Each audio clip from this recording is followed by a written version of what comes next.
قال المصنف رضي الله عنه ونفعنا به في الدارين آمين.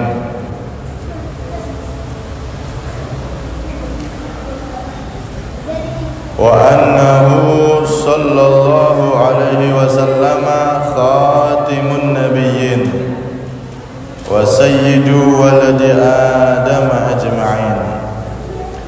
Wa annahu, dan sesungguhnya Nabi sallallahu alaihi wasallam khatimun nabiyyin, adalah akhir para nabi atau penutup para nabi.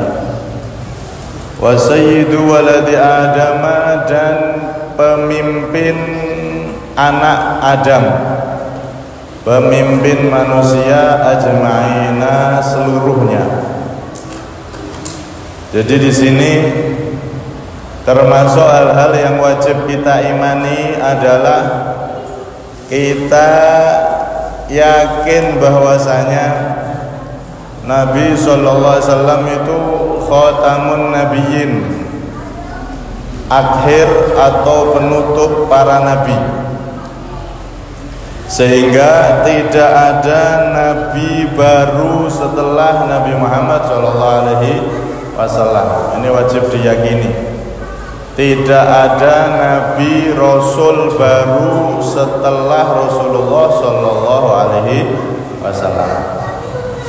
Allah Subhanahu wa taala menegaskan akan hal ini, maka Muhammadun aba ahadin min rijalikum walakin Rasulullah wa khataman nabiyyin. Tidaklah Nabi Muhammad itu aba ahadin, ayah dari seorang pun, mirrijalikum, dari laki-laki kalian. Jadi Kanjeng Nabi itu tidak punya anak laki-laki yang sampai besar.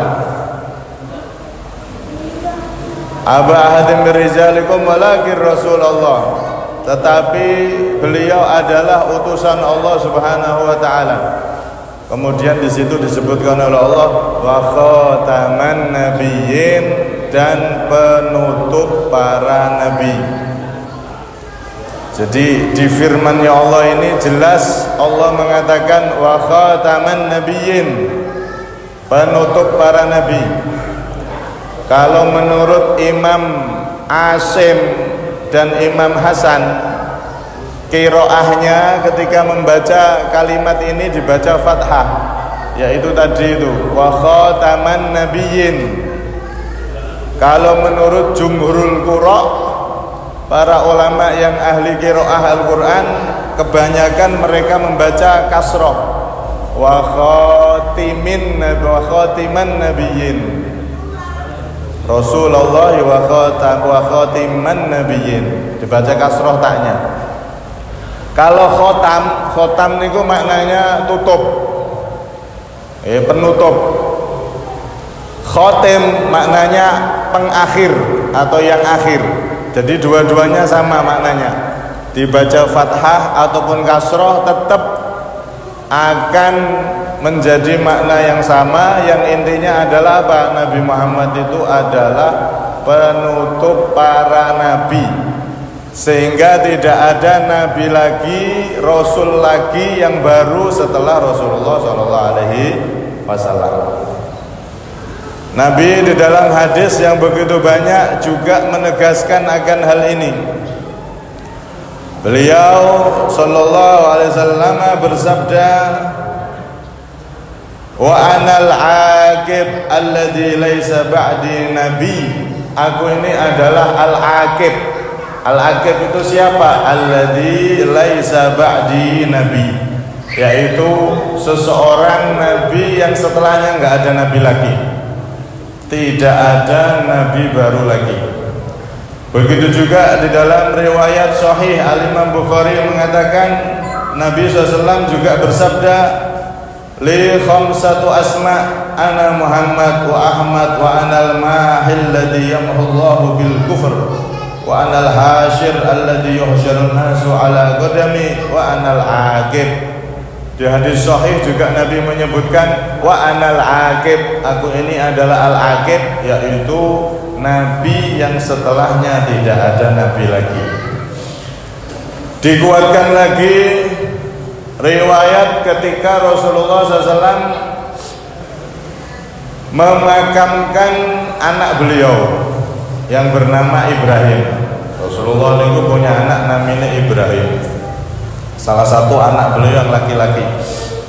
Ketika memakamkan Ibrahim, maka Nabi saat itu bersabda, innalahu murdi'an fil jannah lau asha lakana siddiqan nabiyya. Sesungguhnya anakku ini Ibrahim ini, dia meninggal di waktu kecil, maka dia di surga mempunyai ibu susuan alias dirawat oleh bidadari yang ada di surga. Lau asa, andaikan anakku Ibrahim ini hidup sampai besar, lakana siddiqan nabiyya, pasti dia akan menjadi seorang nabi, seorang yang dimuliakan oleh Allah Subhanahu wa taala. Makanya anak laki-laki Nabi Sayyid Ibrahim, Sayyid Abdullah, Sayyid Qasim, 3 itu semuanya wafat di waktu kecil. Karena kalau dewasa, anak Nabi Muhammad, anak seorang nabi yang paling mulia, rasul yang paling mulia, maka harus jadi nabi. Sedangkan Nabi Muhammad sudah ditetapkan oleh Allah wa khataman nabiyyin, beliau adalah penutup para nabi. Makanya anak-anaknya nabi diambil oleh Allah ketika masih kecil alias belum balik. Nah, nabi yang baru tidak ada. Karena itu kalau nabi yang lama maka masih ada. Nabi yang masih hidup sampai sekarang itu ada Nabi Isa sama Nabi Ilyas, itu diangkat ke langit. Cuman yang Nabi Ilyas gak akan balik lagi ke dunia. Nanti Nabi Isa yang akan balik ke dunia, yang akan membunuh Dajjal. Kemudian ada satu lagi namanya Nabi Al-Khadir atau Nabi Khidir terkenal. Ini menurut sebagian ulama beliau wali, tapi menurut jumhur ulama, kebanyakan ulama, beliau juga nabi. Cuman Nabi Khidir ini tidak niku terang-terangan ngumpulkan massa, ayo semuanya kumpul di sini tak ajari gitu, enggak. Beliau khusus menemui orang-orang khusus saja. Kalau Nabi Isa nanti di akhir zaman setelah Imam Mahdi datang. Sehingga kalau ada orang ngaku nabi baru, jelas dia sesat dan murtad alias kafir, keluar dari agama Islam kalau dia sebelumnya muslim. Begitu juga pengikutnya. Nah, enten wong ngaku nabi, yang ngaku nabi murtad, keluar dari Islam, dan yang ngikuti juga murtad. Karena sudah ada nas di Al-Quran dan nas hadis yang begitu banyak, serta ijma ulama bahwasanya tidak ada nabi baru lagi setelah Nabi Muhammad SAW. Nah, ini harus dipahami, harus diyakini, diimani. Tidak ada nabi baru, rasul baru setelah Nabi kita Muhammad SAW. Ya, kadang-kadang kita orang ini lihat ya bingung kadang-kadang. Ono wong ngaku nabi, wonge ya pesek, musadik, ngaku nabi, ngono ya dia pengikut. Pengikutnya ya awalnya orang-orang Islam semua itu. Loh, ini menandakan berarti orang-orang Islam itu masih banyak yang awam sehingga mudah dibohongi. Nabi baru, rasul baru, bahkan yang lebih dari itu ngaku malaikat, masih ngedak, kayak edan nih kok. Ngaku malaikat Jibril, ya ono sing percaya, ya ada yang jadi pengikut. Nah, naudzubillah min dari saking krisis ilmu di antara kaum umat Islam ini, saking jauhnya dari ilmu agama, sampai-sampai ono wong ngaku nabi we percaya jadi pengikutnya, bahkan ngaku Jibril ono sing percaya. Naudzubillah min dari. Maka di sini perlu diimani, diyakini tidak ada nabi baru, rasul baru setelah Nabi kita Muhammad SAW, karena beliau adalah khatamun nabiyyin, penutup para nabi. Dono, enek wong ngaku nabi jelas kafir, sesat, murtad. Yang percaya juga murtad, wajib syahadat lagi. Wajib tobat, wajib bersyahadat lagi karena telah murtad keluar dari agama Islam. yang percaya dan juga yang ngaku nabi. Bahkan kalau dalam aturan Islam itu orang yang ngaku nabi niki wajib dikon tobat. Nek gak gelem tobat maka pemerintah wajib menghukum mati orang tersebut. Ngaku nabi baru, ngaku rasul baru setelah Nabi Muhammad SAW. Tidak ada orang yang seperti ini, wajib ditangkap, wajib disuruh tobat. Kalau tidak mau secara hukum agama dia wajib dihukum mati. Kalau tidak mau tobat kembali ke jalan yang benar. Nah, karena itu jangan sampai masalah yang seperti ini yang doruri, sesuatu yang harus diketahui oleh kita semua umat Islam, ternyata ada umat Islam yang belum paham. Ono wong ngaku nabi, ono wong ngaku rasul, ya percaya.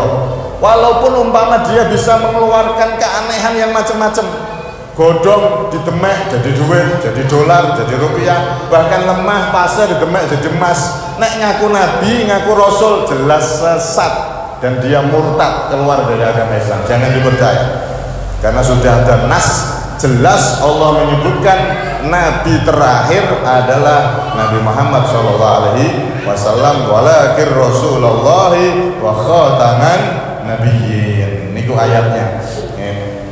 Karena itu orang-orang yang ngaku nabi itu, ngaku rasul, ngaku nabi itu sejak di zaman Nabi Muhammad sudah ada, Pak. Sejak di zaman Nabi Muhammad SAW itu sudah ada. Karena itu Nabi pernah di dalam salah satu riwayat hadis sahih beliau mengatakan, baina yaday sa'ah 30 dajjalan kadzaban. Di riwayat lain, wala taqumus sa'ah hatta yakhruja 30 kadzaban akhiruhum al-a'warud dajjal. Banyak beberapa riwayat itu yang menyebutkan bahwasanya beliau bersabda yang intinya tidak akan datang hari kiamat sampai ada 30 orang yang ngaku nabi pendusta. Nanti yang terakhir ditutup oleh Dajjal. Nah, di zaman Nabi Muhammad sendiri itu di daerah Yamamah itu sudah ada yang ngaku nabi, Musailamah Al-Kadzab. Baru dia dibunuh, ditumpas di zaman Sayyidina Abu Bakar. Niku nak dihitung wis siji. Terus di zaman Sayyidina Abu Bakar itu juga ada orang yang ngaku nabi, bahkan perempuan. Perempuan ngaku nabi, yang mana perempuan ini namanya Sajjah. Saat itu ngaku nabi pas bareng sama Musailamah Al-Kadzab. Ngaku podo-podo ngaku nabi, podo-podo ngaku jadi rasul. Terus akhirnya dua orang ini, laki-laki sama perempuan ini, karena sama-sama ngaku nabi, jatuh cinta, nikah wong loro niki. Musailamah Al-Kadzab niku ditumpas, dibunuh di zaman Khalifah Sayyidina Abu Bakar. Kemudian Sajjah yang perempuan itu disuruh tobat, dia mau tobat kembali lagi ke Islam. Nah, itu pernah terjadi.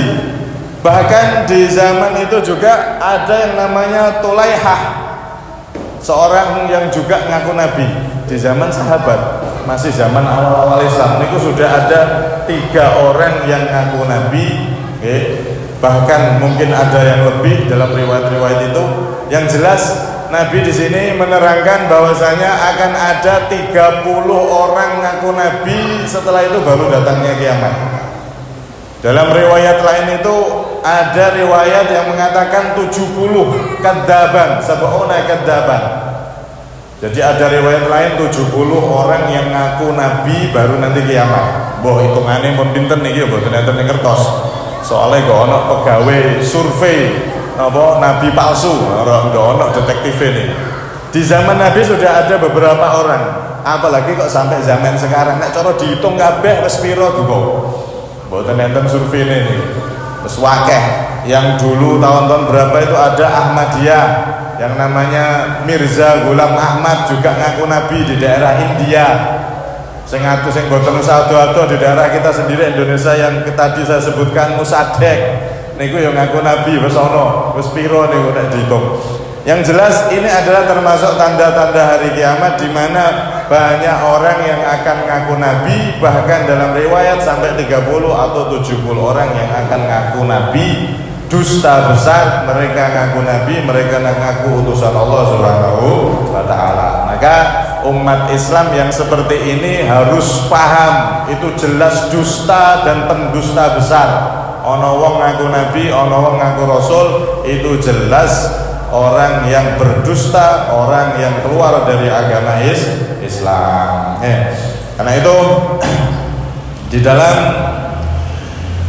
sebuah riwayat juga yang nopo niku ingin melempahkan akidah umat Islam bahwasanya Nabi Muhammad itu nabi terakhir, itu bukan hanya dari kalangan orang-orang yang ngaku nabi. Bahkan orang-orang Yahudi setelah wafatnya Nabi Muhammad, mereka juga ingin mengacaukan keimanan umat Islam bahwasanya setelah Nabi Muhammad itu ada nabi lagi. Nabi Muhammad itu bahkan dianggap bukan nabi. Orang-orang Yahudi kan tidak percaya Nabi Muhammad. Maka mereka saat itu berdalil dengan dua dalil. Pertama, Nabi Musa pernah mengatakan alaikum bidini madamatis samawati wal ardh. Ini orang-orang Yahudi mengatakan di kitab kami itu ada pesan Nabi Musa bahwasanya kami disuruh untuk tetap berada di agama Yahudi selama langit dan bumi masih ada. Ini satu. Yang kedua, mereka juga menyebutkan Nabi Musa pernah mengatakan ana khotamul anbiya. Aku Nabi Musa adalah penutup para nabi. Sehingga dengan dua data tersebut, orang-orang Yahudi mereka menyerang umat Islam bahwasanya yang jadi nabi terakhir bukan Nabi Muhammad, tapi Nabi Musa alaihissalam. Niki menurut versi mereka. Maka saat itu dijawab oleh Imam Ghazali radhiyallahu anhu wa nafa'ana bih. Imam Ghazali menjawab dengan jawaban, kalau memang di kitab Taurat itu ada kalimat yang mengatakan Nabi Musa adalah penutup para nabi, kenapa di zaman Nabi Muhammad masih hidup tidak ada satupun orang Yahudi yang mengatakan demikian, yang membuka data itu? Padahal saat itu orang-orang Yahudi yang alim kitab Taurat lebih banyak, lebih alim daripada generasi setelahnya. Artinya apa? Berarti menunjukkan itu adalah data hoak, data yang dibuat-buat oleh mereka untuk melemahkan umat Islam. Lah andaikan ada benar di kitab Taurat itu Nabi Musa ngomong ana khatamul anbiya, aku ini adalah penutup para nabi, maka sudah tentu di zaman Nabi Muhammad masih hidup akan banyak orang-orang Yahudi yang alim kitab Taurat yang mendebat Nabi Muhammad dengan ayat tersebut, dengan kalimat yang tersebut kalau memang asli ada. Nyatanya tidak ada satupun riwayat sejarah orang Yahudi yang mengatakan seperti itu. Berarti riwayat bahwasanya Nabi Musa penutup para nabi itu adalah riwayat yang dibuat, riwayat yang hoak. Naudzubillah min dzalik. Dan di Al-Quran sudah jelas yang menjadi khatamul nabiyyin adalah Nabi kita Muhammad SAW. Nah, karena itu orang-orang Yahudi ini memang mereka berani memalsukan kalimat yang tidak pernah diucapkan oleh Nabi Musa, seakan-akan itu adalah kalimat Nabi Musa alaihissalam. Jangankan kalimat yang dinisbatkan, disandarkan ke Nabi Musa, lawang kitab Taurat aja dirubah-rubah kok. Kalimat-kalimat yang dari Allah, firman-firman yang asli di kitab Taurat aja dirubah-rubah, apalagi kok cuman kalimat yang datangnya dari Nabi Musa alaihissalam. Karena itu dusta besar. Tidak ada satupun riwayat yang sahih, yang benar, ya, yang menyatakan Nabi Musa penutup para nabi. Karena Nabi Musa penutup para nabi, bagaimana Nabi Isa, bagaimana nabi-nabi setelahnya? Masih banyak. Terutama Nabi kita Muhammad SAW. Nah, kemudian bukti orang-orang Yahudi itu mereka pendusta dan gampang membalikkan fakta. Itu ada riwayat di kitab Al-Mustadrak. Al-Mustadrak itu disebutkan ketika itu Rasulullah berjalan dengan seorang sahabat beliau yang bernama Auf bin Malik al-Ashja'i. Beliau menemui pembesar-pembesar Yahudi yang ada di tempat ibadah mereka. Ditemui sama Nabi Muhammad, maka beliau mengatakan, "Ya ma'syarul Yahud, aruni 12 rajulan yashhaduna an la ilaha illallah wa anna Muhammadar Rasulullah, yahuddullahu an kulli yahudiyan tahta adimis sama al-ghadab alladhi ghadaba alaihim." Wahai orang Yahudi, kalau ada 12 orang aja dari kalian yang masuk Islam, maka Allah akan mencabut murkanya untuk semua orang Yahudi. Maka saat itu mereka terdiam, tidak ada yang mau. Akhirnya singkat cerita, Rasulullah sama satu sahabatnya ini pergi keluar. Mereka tidak menjawab apa-apa, cuman menentok. Nabi berjalan keluar. Pas hampir keluar, ada satu yang ngomong, "Kama anta ya Muhammad." Aku seperti engkau wahai Muhammad. Langsung Nabi balik.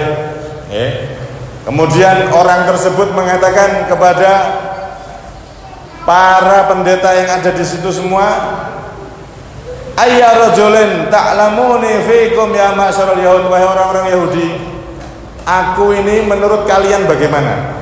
Ini kan Bolo nih yang manggil Nabi tadi. Nabi masih di pintu dengan sahabatnya. Orang ini yang manggil Nabi tadi bertanya sama temannya sendiri, "Kalian menilai saya itu bagaimana?" Maka dijawab oleh orang-orang Yahudi ini, "Engkau ini adalah orang yang paling alim di antara kami tentang kitab Taurat dan tentang ajaran-ajaran Nabi Musa. Engkau ini adalah orang yang paling alim, bahkan melebihi ayahmu yang jadi pendeta, melebihi kakekmu. Bahkan tidak ada orang alim, orang Yahudi semuanya seluruh dunia yang lebih alim daripada engkau." Setelah itu orang tersebut datang ke Rasulullah dan baca syahadat, "Asyhadu an la ilaha illallah wa asyhadu anna Muhammadar Rasulullah." Maka seketika itu orang Yahudi yang semula memuji temannya tadi itu, yang masuk Islam ini tadi, seketika itu mereka semuanya mengolok-olok dan memutarbalikkan fakta. "Oh, kamu ini orang bodoh, kamu ini orang ini tuh." Semua diolok-olok wis. Ini orang Yahudi itu wataknya seperti itu. Awalnya muji-muji koncone, tapi koncone lebih Islam, balik diputar balik, bahkan dihina-hina tak karu-karuan. Dina orang bodoh lah, orang inilah, orang itulah, wes dinyak ante-antean. Ini sifat orang-orang Yahudi yang mana mereka memang suka berbohong, suka berdusta. Maka saat itu ternyata yang masuk Islam ini adalah Abdullah bin Salam. Abdullah bin Salam ini memang dulu pemimpinnya orang Yahudi masuk Islam saat Rasulullah datang ke tempat tersebut. Allahumma sholli ala Muhammad. Nah, karena itu semua data-data yang ditunjukkan oleh orang Yahudi ataupun orang-orang di luar Islam yang mana mereka menyerang Nabi Muhammad, maka sesungguhnya itu semua kebanyakan adalah dari dusta-dusta mereka. Nah, kemudian di sini diteruskan oleh beliau bahwasanya Nabi SAW itu adalah Sayyidu Waladi Adam, pemimpin anak Adam, pemimpin manusia ajmain semuanya.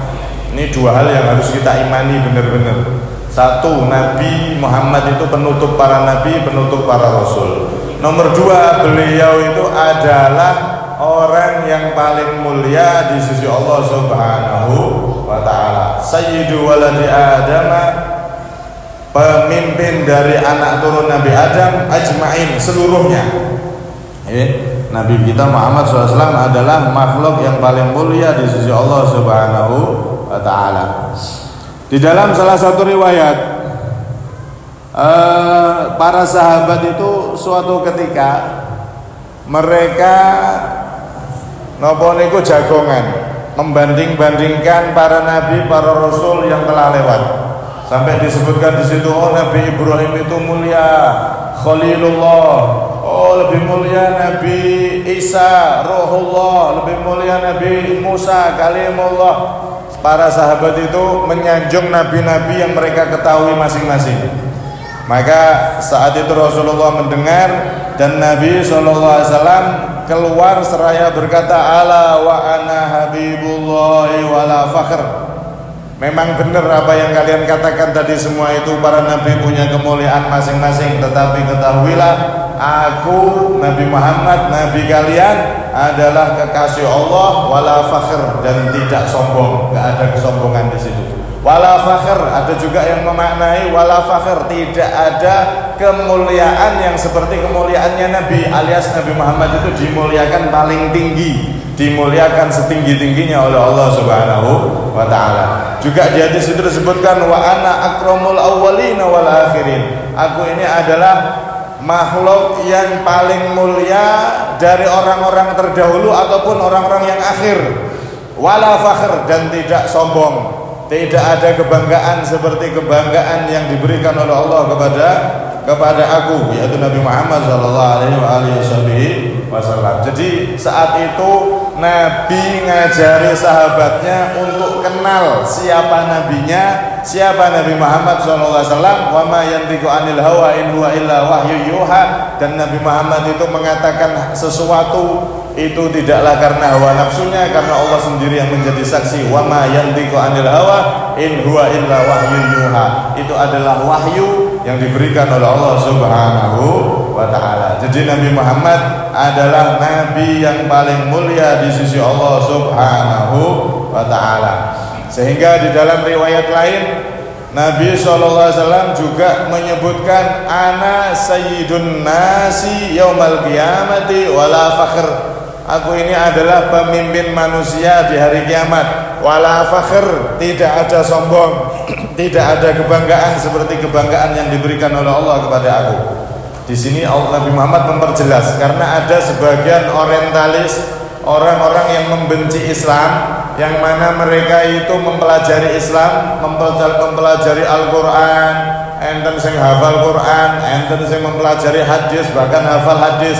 Bahkan orang-orang orientalis niku ada yang sampai hafal kitab Ihya Ulumuddin, kitab yang menjadi rangkuman ilmu Islam itu. Ihya Ulumuddin itu sampai ada yang hafal.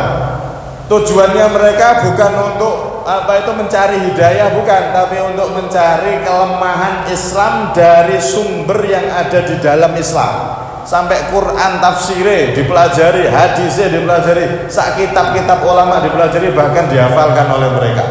Nah, di antara mereka ada yang mengkoreksi hadis ini.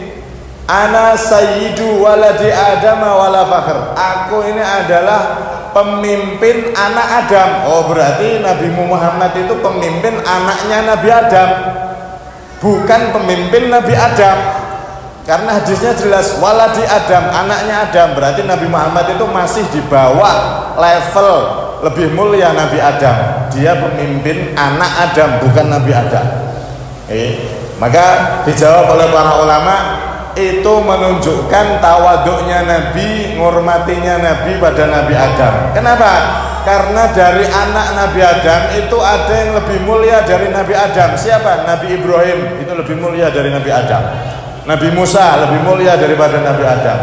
Lah kalau sudah turunnya Nabi Adam ini dipimpin, diketuai oleh Nabi Muhammad, maka sudah jelas Nabi Muhammad lebih mulia daripada Nabi Adam, menunjukkan tawaduk, rendah hatinya Nabi Muhammad SAW. Walaupun beliau pemimpin tertinggi, tapi beliau menghormati Nabi Adam yang menjadi orang tua seluruh manusia. Makanya di hadis yang lain Nabi memperjelas, ana sayyidun nasi yaumal qiyamati wala fakhr. Aku adalah pemimpin seluruh manusia. Pakai kalimat sayyidun nas, pemimpin manusia langsung. Nek manusia ya semuanya katut. Sak Nabi Adam pun masuk di situ. Karena memang beliau adalah pemimpin seluruh manusia, lebih mulia dari seluruh para nabi, seluruh para rasul, termasuk Nabi Adam alaihis salam. Karena itu di dalam riwayat Syekh Nawawi itu menyebutkan ketika Rasulullah Isra Mi'raj ketemu sama Nabi Adam, niku Nabi Adam berkata, marhaban bibni surati wa abi maknaya. Selamat datang bertemu dengan orang yang menjadi anak secara fisikku, akan tetapi sebagai ayah secara rohku. Alias Nabi Muhammad itu secara fisik memang turunan Nabi Adam, termasuk keturunan daripada Nabi Adam, akan tetapi secara hakikat Nabi Muhammad adalah lebih tua dari Nabi Adam, karena Nabi Muhammad diciptakan terlebih dahulu berupa Nur Muhammad sallallahu alaihi wasallam, cahaya Nabi Muhammad sallallahu alaihi wasallam. Begitu juga di dalam hadis yang lain Nabi juga mempertegas, ana sayyidul mursalina yaumal qiyamah. Aku ini adalah pemimpin para rasul di hari kiamat. Nah, pemimpin manusia mungkin masih ada nanti orang-orang orientalis yang akan mengkritik, oh pemimpin manusia bukan pemimpin para rasul. Berarti masih mulia rasul-rasul yang lain, masih mulia Nabi Musa, masih mulia nabi-nabi lain. Maka di hadis yang lain Nabi juga mempertegas, ana sayyidul mursalina yaumal qiyamah. Aku adalah pemimpin para rasul di hari kiamat. Sallallahu alaihi wa alihi wasallam. Maka jelas menurut Al-Imam Ibnu Katsir, Rasulullah mengatakan di dalam hadisnya ana sayyidu waladi adam yaumal qiyamati wala fakhr, yang mana hadis-hadis yang banyak ini menunjukkan Nabi Muhammad itu secara mutlak, secara keseluruhan tidak ada makhluk yang diciptakan oleh Allah yang melebihi kemuliaan Nabi kita Muhammad sallallahu alaihi wasallam, alias Nabi kita itu makhluk yang paling nomor satu, paling mulia, mengalahkan seluruh makhluk yang diciptakan oleh Allah subhanahu wa ta'ala, mengalahkan para rasul, para nabi, para malaikat, bahkan Jibril sekalipun yang menjadi guru Nabi Muhammad sendiri itu kalah derajatnya dengan Nabi kita Muhammad sallallahu alaihi wa alihi wasallam. Sehingga kita pun menjadi umat yang dimuliakan oleh Allah, menjadi umat yang paling mulia. Kelak di hari kiamat tidak ada satupun umat yang boleh masuk surga melainkan Nabi Muhammad dan umatnya terlebih dahulu masuk surga, baru yang lain diperbolehkan untuk masuk surganya Allah subhanahu